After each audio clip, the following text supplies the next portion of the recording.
Again, trying to divide this nation and hinder the incoming administration's success. Luckily, though, we live in an age where the American people are waking up, seeking different sources that actually want to inform the American people, much like Breitbart News. Breitbart News first broke over the weekend that mainstream media's coastal elite staple, The New Yorker, was getting ready to publish a hit piece on Pete Hegseth, Trump's nominee for Secretary of Defense. That hit piece dropped this morning with the tabloid-esque title, Pete Hegseth's Secret History. Ooh.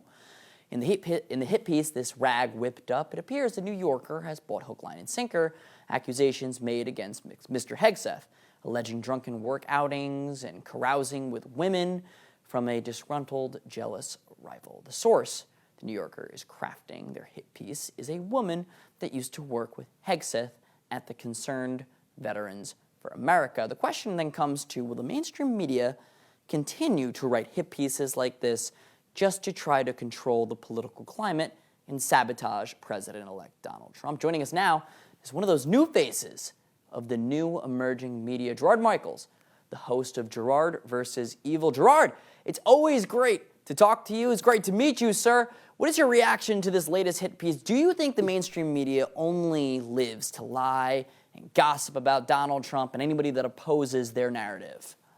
I think it's remarkable that people are still buying this, Dan, to be honest with you, man. I mean, normally it takes them 40 years to find a disgruntled person to come out, like what happened with E. Jean Carroll, or what was the woman that accused Brett Kavanaugh? They had an inappropriate lunch together in 1912 or something like that.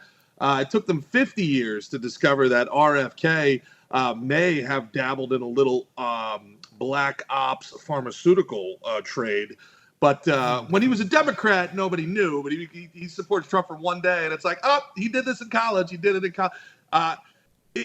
There's two things where I grew up that you just couldn't be, right? In the court of, let's call it public approval, you couldn't be a tattletale and you couldn't be a liar. And the mainstream media are composed of nothing but shameless rats and liars. We used to be an idea that like snitches got stitches.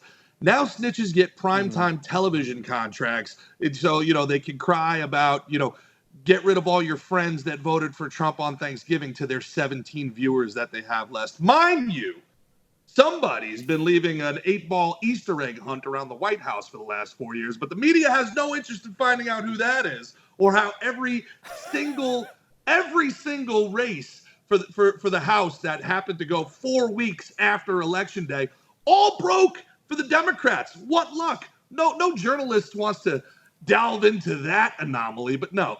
Pete Hegseth might have had a beer at a company picnic in 2002, so let's pump the brakes on him, huh? These people are unbelievable. Gerard, it's funny because there's a lot of interest from mainstream media about this Hegseth story, but there didn't seem to be a lot of interest from mainstream media about, the cocaine at the White House when that first happened. Speaking of that, of course, Hunter Biden pardoned by his father, Joe. So does that mean no more cocaine at the White House moving forward, Gerard? What did you make of Daddy Joe coming to the rescue of good old Hunter? Listen, I would hope that my father would pardon me as well, to be honest with you. But what's more telling to me is that he pardoned him for things he hasn't even been charged for. It's one thing to pardon your son for the things he's been convicted of. I mean, it's the least Joe could do. He sent his little boy on a bag boy errand to go extort countries across the world. The least he can do is pardon him after it. But what's very interesting is that he pardoned him back to 2014. How are you going to pardon somebody for crimes they haven't even been accused of yet? I feel like you're snitching on yourself there, Joey. You certainly, and obviously when you think about all of Trump cabinet picks coming up, the mainstream media going after them, providing cover for the Biden administration. For all our viewers asking where One America News is heading in the future, we would like to introduce you to OAN Live. OAN Live is the best way to stay up to date on all of the hard-hitting, straight-shooting, national and international headlines. And the best part is, OAN Live is only $4.99 per month. All the credible, honest, unbiased reporting One America News offers at a fraction of the cost of cable. Just go to OANN.com to easily sign up for OAN Live and stay informed.